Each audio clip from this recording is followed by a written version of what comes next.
Hello ಪ್ರಿಯ ವೀಕ್ಷಕರೇ ಹಾಗೂ ಬಂಧುಗಳೇ, ನಾನು ನಿಮ್ಮ ಕನ್ನಡತಿ ಕವಿ. ಎಲ್ಲ ಹೇಗಿದ್ದೀರಾ? ನಾನು ಆರಾಮಾಗಿದ್ದೀನಿ.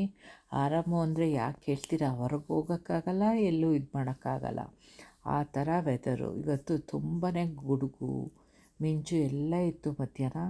ಅದೊಂಥರ ಭಯನೇ ಆಗ್ತಾಯಿತ್ತು. ಹೆದ್ರುಕೊಂಡು ಅಡುಗೆ ಮನೆಯಿಂದ ಓಡಿ ಬಂದೆ ಅಂದ್ಕೊಳ್ಳಿ.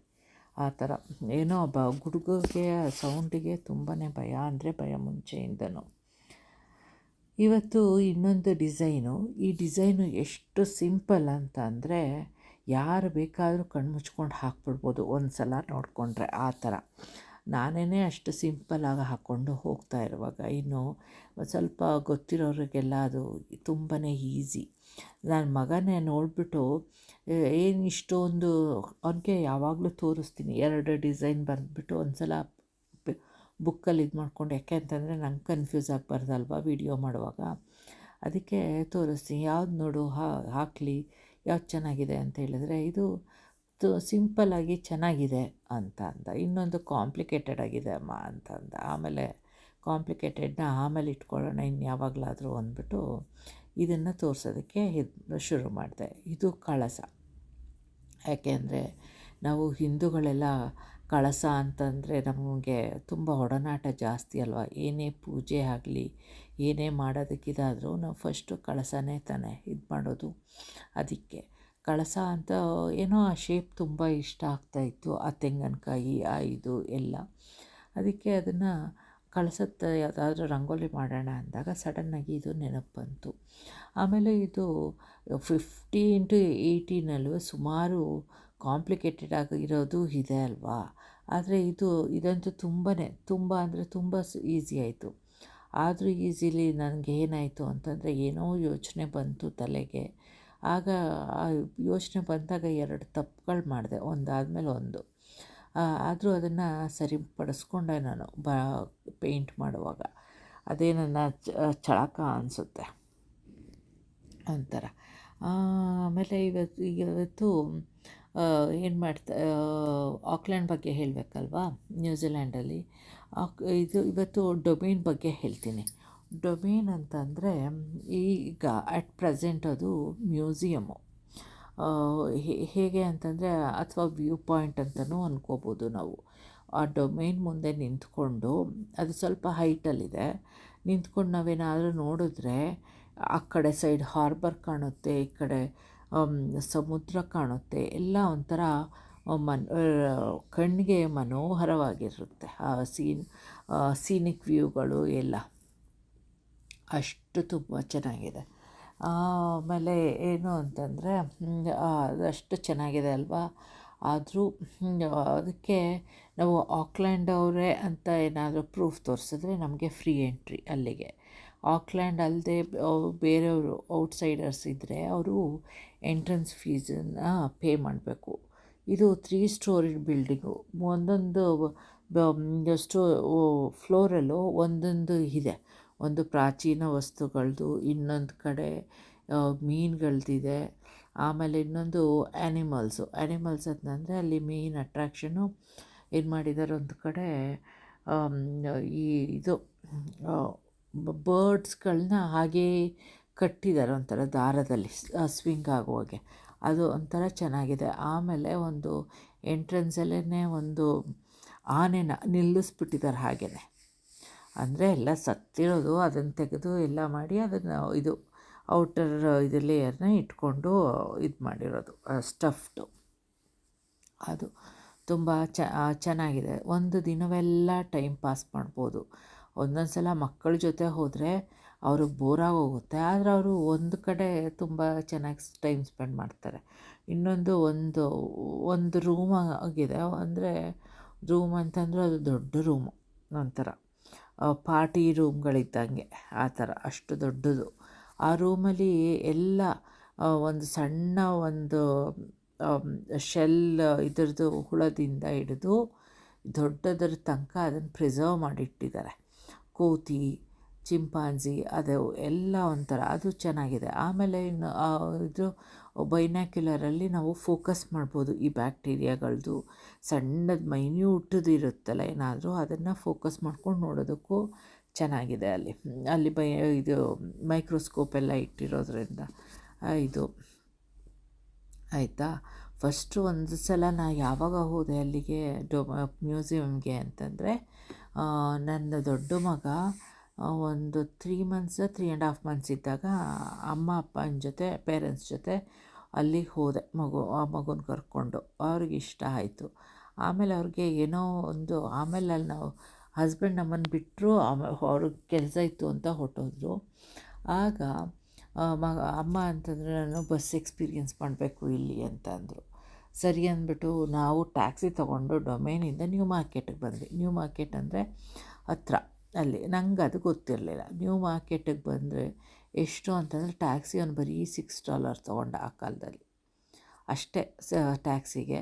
ಅವನ ಮುಖ ನೋಡ್ತಿದ್ದೆ, ಇದೇನು ಇಲ್ಲಿಂದ ಇಲ್ಲಿಗೆ ಅಂತ. ಆಮೇಲೆ ಅಲ್ಲಿಂದ ಇಲ್ಲಿ ಮನೆ ತನಕ ಅಂತಂದರೆ ಬಸ್ ಸ್ಟಾಪ್ ತನಕ ಬಸ್ಸಲ್ಲಿ ಬಂದ್ವಿ ಅಮ್ಮ ಕೇಳಿದ್ದಕ್ಕೋಸ್ಕರ. ಅದೊಂದು ಎಕ್ಸ್ಪೀರಿಯೆನ್ಸು.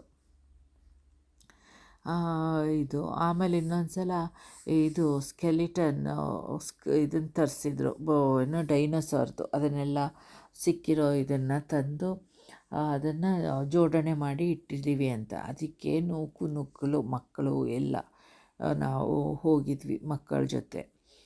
ಅದೊಂದು. ಆಮೇಲೆ ಪದೇ ಪದೇ ಏನಕ್ಕಾದರೂ ಹೋಗ್ತಾನೆ ಇರ್ತೀವಿ, ಏನಾದರೂ ಸ್ಪೆಷಲ್ ಒಕೇಶನ್ಸು ಅಂದರೆ. ಈಗಲೂ ಕೂಡ ಹೋದ ಸಲ ಹೋಗಿದ್ವಿ ಈ ಮನೆಯಿಂದನೂ. ಏನೋ ಇತ್ತು ಅಂತ ಕರ್ಕೊಂಡು ಹೋಗಿದ್ರು ಅಲ್ಲಿಗೆ. ಇದು ಡೊಮೇನ್ ಅಂತಂದರೆ ಅದು ಮ್ಯೂಸಿಯಮ್ಮು. ಆಮೇಲೆ ಅದು ಬೇಸಿಕಲಿ ಒಂದು ಪಾರ್ಕು. ಅದು ಲಾರ್ಜೆಸ್ಟ್ ಪಾರ್ಕ್ ಅಂತೆ ನ್ಯೂಜಿಲ್ಯಾಂಡಲ್ಲಿ. 75 ಹೆಕ್ಟೇರ್ಸು ಇದು ಓಪನ್ ದ ಪಾರ್ಕು. ಇದು ಅದು ಎಲ್ಲೋದ್ರೂ ನಡ್ಕೊಂಡು ಹೋಗ್ಬೋದು. ಆದರೂ ಪಾರ್ಕಿಂಗಿಗೆ ಅಂತಂದಾಗ ಪ್ರಾಬ್ಲಮ್ಮು ಒಂದು ಹಾಲಿಡೇಸ್ ಟೈಮಲ್ಲಿ. ಇಲ್ಲ ಅಂತಂದರೆ ಸುಮಾರಾಗಿ ಪಾರ್ಕಿಂಗ್ ಸ್ಪೇಸ್ ಇರುತ್ತೆ. ಅದರ ಪಕ್ಕನೇ ಏನು ಅಂತಂದರೆ ಹಾಸ್ಪಿಟ್ಲಿದೆ. ಹಾಸ್ಪಿಟ್ಲು ಮೇಯ್ನ್ ಹಾಸ್ಪಿಟಲು ಆಕ್ಲ್ಯಾಂಡ್ರದ್ದು. ಮೇಯ್ನ್ ಹಾಸ್ಪಿಟ್ಲು ಮತ್ತು ನ್ಯೂಜಿಲ್ಯಾಂಡಿಗೆ ದೊಡ್ಡ ಹಾಸ್ಪಿಟ್ಲು ಅದು.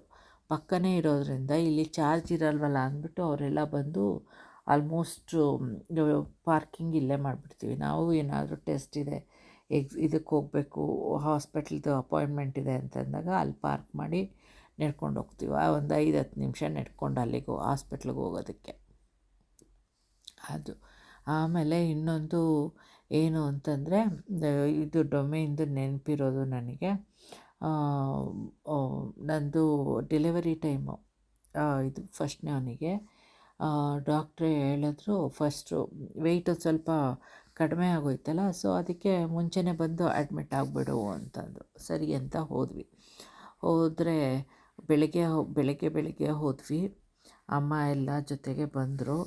ಆಮೇಲೆ ಡಾಕ್ಟ್ರು ಅಂದರು, ಇಲ್ಲ ಏನೂ ಆಗಿಲ್ಲ, ಡೈಲೇಟ್ ಆಗಿಲ್ಲ, ಅದರಿಂದ ಒಂದು ಸ್ವಲ್ಪ ನಡೆದಾಡಲಿ ಅಂತ. ಸರಿ, ಪಕ್ಕನೇ ಇದು ಇದಿದೆಯಲ್ಲ ಡೊಮೇನು, ಅಲ್ಲಿಗೆ ಹೋಗೋಣ ಅಂತ ಅಲ್ಲಿಗೆ ಕರ್ಕೊಂಡೋದ್ರು ನನ್ನನ್ನು ಅಮ್ಮ ಅಪ್ಪ ಹಸ್ಬೆಂಡು ಎಲ್ಲರೂ ಹೋದ್ವಿ. ಅಲ್ಲೊಂದಷ್ಟು ಸುತ್ತಾಡಿದ್ವಿ, ಬಂದ್ವಿ. ತುಂಬ ಸುತ್ತಾಡಿದ್ವಿ, ಎಲ್ಲ ಮಾಡಿದ್ವಿ.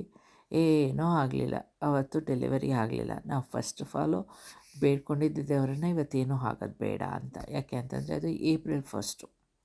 ನಮ್ಮದೆಲ್ಲ ಅದು ಒಂದು ಸ್ವಲ್ಪ ಮೂಢನಂಬಿಕೆ ಅದು ಇದು ಇರುತ್ತಲ್ಲ, ಅದರಿಂದ ಏಪ್ರಿಲ್ 1 ಬೇಡ. ಏಪ್ರಿಲ್ 1 ಅಂದರೆ ನೆನಪು ಬರೋದೇ ಫೂಲ್ ತಾನೆ, ಅದು ಬೇಡ ಅಂದ್ಕೊಂಡು ಇದು ಮಾಡಿದ್ವಿ. ಆಮೇಲೆ ಅದರ ಮಾರನೇ ದಿನ ನಂದು ಆಯಿತು. ಅಂದರೆ ಸುಮಾರು ನಡೆದಿದ್ವಿ, ತುಂಬಾ ನಡೀತಾ ಇದ್ದೆ ನಾನು ಇಲ್ಲಿಗೆ. ಆಮೇಲೆ ನಂದೇನಾದರೂ ಟೆಸ್ಟು ಇದು ಚೆಕಪ್ಗಳಿರೋದಲ್ಲ ಮೇಯ್ನ್ ಹಾಸ್ಪಿಟ್ಲಲ್ಲೇ. ಮೇಯ್ನ್ ಹಾಸ್ಪಿಟ್ಲಲ್ಲಿ ಇರೋದು ಏನಕ್ಕೆ ಅಂತಂದರೆ, ನಂದು ಜೆಸ್ಟೇಷ್ನಲ್ ಡಯಾಬಿಟಿಕ್ ಆಗೋಯಿತು ಫಸ್ಟೇ, 2 ಮಂತ್ಸಿಂದನೇ. ಅದಕ್ಕೆ ಇಲ್ಲೇ ಬರಬೇಕಾಯಿತು ಸ್ಪೆಷಲಿಸ್ಟ್ ಹತ್ರ ಹಾಸ್ಪಿಟ್ಲಿಗೆ. ಆಗ ಇಲ್ಲಿ ಕಾರನ್ನು ಡೊಮೇನಲ್ಲಿ ನಿಲ್ಲಿಸಿ ನಾವು ಅಲ್ಲಿಗೆ ಹಾಸ್ಪಿಟ್ಲಿಗೆ ಹೋಗ್ತಾಯಿದ್ವಿ. ಇದು ಈ ಡೊಮೇನ್ ನೆನಪು, ನನ್ನ ಮೆಮೊರಿಗಳು. ಇದು ಒಂಥರ ಚೆನ್ನಾಗಿದೆ. ಅಲ್ಲಿ ಒಂದು ಬ್ರಿಡ್ಜ್ ಥರ ಇದೆ, ಅಲ್ಲಿ ನೋಡಿದ್ರೆ ಮೂವಿಗಳಲ್ಲೆಲ್ಲ ಇರುತ್ತಲ್ಲ ಆ ಥರ. ಆಮೇಲೆ ಈಗ ಇನ್ನೊಂದು ನೆನಪು ಬಂತು, ನಾಗರ ಹಾವು ಇದೆಯಲ್ಲ, ಉಪೇಂದ್ರ ಮತ್ತು ಜ್ಯೋತಿಕಾದ್ದು ಹಾಡೊಂದು ಸೀಕ್ವೆನ್ಸ್ ಫುಲ್ಲು ನ್ಯೂಜಿಲ್ಯಾಂಡಲ್ಲಾಗಿದೆ.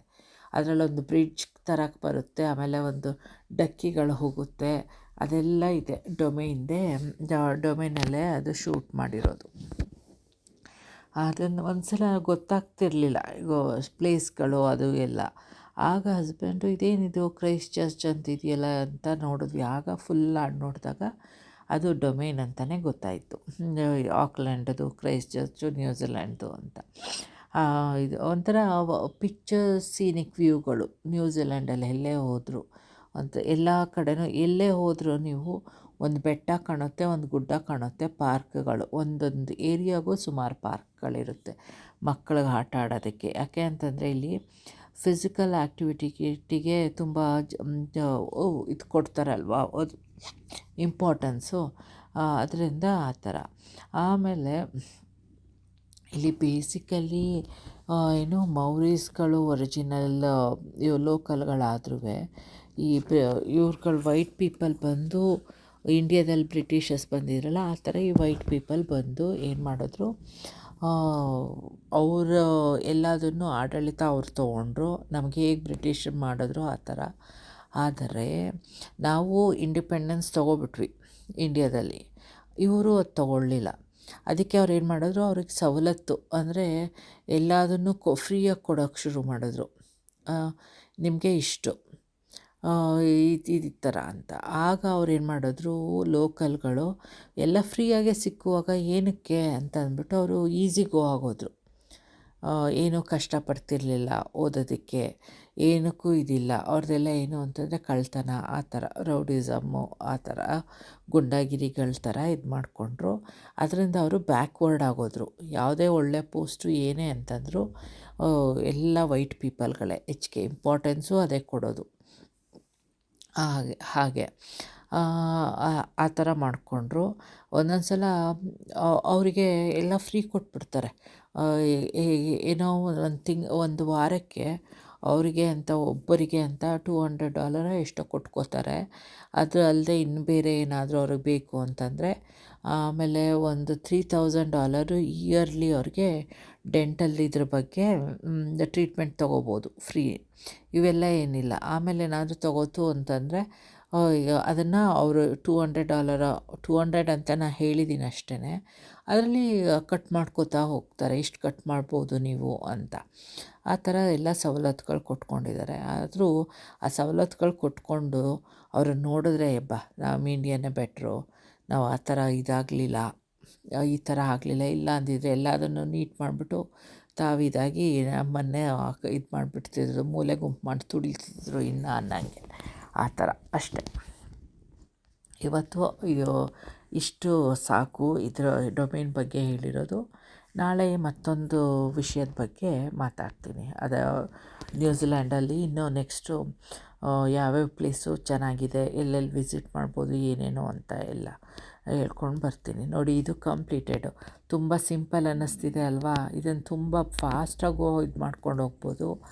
ಆಮೇಲೆ ಬಣ್ಣ ಹಾಕೋದಕ್ಕೂ ತುಂಬಾ ಈಸಿ ಅಂದರೆ ತುಂಬ ಈಸಿ. ಇದು ನನಗೂ ತುಂಬ ಇಷ್ಟ ಆಯಿತು ಇದು ನೋಡಿ. ಆಮೇಲೆ ಇನ್ನೊಂದು ಸ್ವಲ್ಪ ನಾನು ಡೀಟೇಲ್ ಮಾಡಿಕೊಂಡೆ ಈ ತೆಂಗಿನಕಾಯಿ ಇದಕ್ಕೆ, ಮತ್ತು ಮಧ್ಯ ಲೈನು ಅದು ನಾರು ಇರುತ್ತಲ್ಲ, ಆ ಥರ ಟೆಕ್ಸ್ಚರ್ಗೆ ಈ ಥರ ನಾರಾಗೆ ಮಾಡಿಕೊಂಡೆ. ಇಲ್ಲಿಗೆ ಇವತ್ತು ವಿಡಿಯೋ ನಿಲ್ಲಿಸ್ತಾ ಇದ್ದೀನಿ. ನಾಳೆ ಮತ್ತೊಂದು ವಿಡಿಯೋ ಜೊತೆ ಸಿಗೋಣ. Bye, take care, love you all.